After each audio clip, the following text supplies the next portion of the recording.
अस्सलाम वालेकुम जी, क्या हाल है? सब ठीक ठाक हैं? आज की वीडियो में हम बात करेंगे रॉन्ग ब्रशिंग टेक्निक या एग्रेसिव ब्रशिंग, उसके नुकसान पे आज बात करेंगे इंशाल्लाह। रॉन्ग ब्रशिंग, जो ब्रश को लेके ऐसे जोर जोर से ब्रश करते हैं, ये रॉन्ग ब्रशिंग टेक्निक होती है। अमूमन हमारे पास क्लिनिक के पेशेंट प्रेजेंट होते हैं और उनकी हमेशा कंप्लेन यही होती है जी, हम दिन में 2 दफा ब्रश करते हैं, टूथपेस्ट भी बहुत अच्छा इस्तेमाल करते हैं, लेकिन उसके बावजूद हमारे दांत एक तो प्रॉपरली साफ नहीं होते, दूसरा मसूड़ा सा खून भी आता है, तीसरा प्लेक कैलकुलस या जिसको मास्कोरा कहते हैं आम जुबान में, वो भी बहुत ज्यादा बन रहा होता है। अब इसकी वजह क्या होती है? जब आप ब्रश कर तो रहे होते हैं लेकिन टेक्निक सही नहीं होती, ब्रश सही नहीं कर रहे होते, एक्स्ट्रा जोर लगा रहे होते हैं, तो उसके बहुत ज्यादा नुकसान होते हैं। और तरतीब से इनके नुकसान जानने की कोशिश करते हैं। सबसे पहला जो नुकसान होता है वो है ब्लीडिंग गम्स। जब आप बहुत ज्यादा जोर लगाते हैं ब्रश करते वक्त, या ब्रशिंग टेक्निक ठीक नहीं होती और जोर से भी कर रहे होते हैं ब्रश, तो मसूड़े आपके छिल जाते हैं। जो मसूड़ों के टर्मिनल एजेस होते हैं, जिनको हम फ्री झंझावा कहते हैं, वो आपको जख्मी हो जाता है, जिससे फिर ब्लीडिंग, मसूड़ा सूजता है पहले, फिर उससे ब्लीडिंग गम होता है। दूसरी चीज, प्लेक इन कैलकुलस प्रॉपरली रिमूव नहीं होता। जब प्लेक प्रॉपरली रिमूव नहीं होता तो फिर वो कैलकुलस आहिस्ता आहिस्ता मिनरलाइज होकर कैलकुलस फॉर्म में आ जाता है। इससे क्या होता है? मसूड़ा सूज जाता है और अपनी जगह छोड़ना शुरू करता है।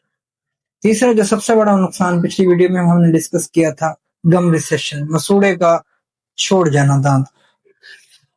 मसूड़ा दांत की नेक तक होता है, कॉलर बनाता है दांत को, तो मसूड़ा जब ब्रशिंग जोर से हम करते हैं तो वो दांत को छोड़ना शुरू कर देता है। इससे क्या होता है? दांत का जो जड़ वाला हिस्सा है वो एक्सपोज हो जाता है, जिससे ठंडा गर्म बहुत शदीद लगता है। शुरू में ठंडा गर्म लगता है, फिर आहिस्ता आहिस्ता ये पेन में कन्वर्ट हो जाता है और दांत या तो निकालना पड़ता है या रूट कैनाल करके उसके ऊपर क्राउन करना पड़ता है। चौथा जो सबसे बड़ा नुकसान है वो है एब्रेजन। एब्रेजन का मतलब होता है किसी भी बाहर की चीज से दांतों का रगड़ खा के घिसना या खत्म हो जाना। तो ये मैं अभी आपको एक पिक्चर दिखा रहा हूँ। ये एक यंग पेशेंट मेरे पास आया था। इसकी कंप्लेन ये थी कि ये जो मेरे मसूड़ों के नीचे कैविटीज बन रही हैं, ऐसे जैसे कट लगा हुआ। तो मैंने कहा, आप ज़ाहिर है मुंह में कोई काटने वाली चीज तो नहीं चलाते? कहते बिल्कुल नहीं। तो फिर मैंने उनको उससे पूछा कि आप ब्रश कैसे करते हैं, तो उन्होंने मुझे बताया है कि ब्रशिंग हम ऐसे ऐसे ब्रश मारते हैं। तो उनकी ब्रशिंग टेक्निक बहुत ज्यादा रॉन्ग थी। और फिर मैंने उनसे पूछा, आप जोर कितना लगाते हैं? तो ऑनेस्टली उन्होंने बताया कि मैं जोर ज्यादा लगाता हूँ ब्रश करते वक्त। तो जब जोर आप लगाते हैं तो दांत अब्रेड होते हैं, दांत की जो मसूड़ों के नीचे वाली सरफेस है वो कटना शुरू हो जाता है। इसका क्या नुकसान है? कुछ अरसे बाद आपको सीवियर किस्म की, शदीद किस्म की सेंसिटिविटी होगी। अच्छा, फिर ये जो ऐसी कैविटीज में अगर हम फिलिंग कर भी दें अमूमन, तो पेशेंट अपनी आदत छोड़ते नहीं है, जिससे फिलिंग वैसे निकल जाती है। दूसरी बात ये, यहाँ पे फिलिंग को रिटेन करना बहुत मुश्किल होता है और बार बार फिलिंग निकल जाती है इस जगह से। फिलिंग तब टिकेगी जब ब्रशिंग टेक्निक को अपडेट करेंगे। और अगर आप इसी तरह ब्रशिंग, रॉन्ग ब्रशिंग टेक्निक या एग्रेसिव ब्रशिंग कंटिन्यू रखेंगे तो दांत सेंसिटिविटी से पेन भी शिफ्ट हो जाएगा। और फिर दांत को बचाने का एक ही तरीका रह जाता है कि हम रूट कैनाल ट्रीटमेंट करें और दांत के क्राउन करें और ब्रशिंग टेक्निक को स्ट्रिक्टली मॉनिटर करें, तो उससे ही ये फिर मसला हल होता है।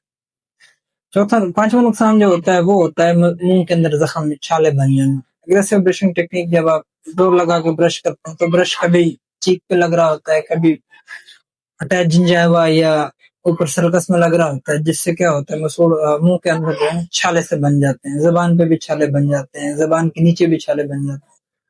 तो जोर लगा से ब्रशिंग करने का ये भी नुकसान। अभी नुकसानात से बचा कैसे जाए? नुकसानात से बचने का सबसे अच्छा और बेहतरीन तरीका ये है कि आप प्रॉपर ब्रशिंग टेक्निक सीखें, सीख के फिर उसको अप्लाई करें। ब्रशिंग टेक्निक जो मैंने 2-3 वीडियोस पहले अपलोड की थी, वीडियो सिखाई थी, लिंक डिस्क्रिप्शन में आप देख सकते हैं। ब्रशिंग टेक्निक शुरू, प्रॉपर ब्रशिंग टेक्निक जब शुरू शुरू में आप अप्लाई करने की कोशिश करते हैं तो जाहिर ये थोड़ा डिफिकल्ट होता है इसको अप्लाई करना, लेकिन आहिस्ता आहिस्ता जब आप ब्रशिंग टेक्निक को मास्टर कर लेते हैं तो फिर ब्रशिंग टेक्निक पे आपके रिफ्लेक्सेस बन जाते हैं, और जब रिफ्लेक्सेस बन जाते हैं तो फिर आपको इतना ज्यादा टाइम नहीं लगता ब्रश करने में। तो प्रॉपर ब्रशिंग टेक्निक को फॉलो करें ताकि आप इन नुकसान से बच सकें। वीडियो पसंद आए तो इसको लाइक करें, शेयर करें और चैनल को सब्सक्राइब करें। कोई सवाल पूछना हो तो कमेंट में पूछ सकते हैं। बहुत शुक्रिया। अस्सलाम वालेकुम।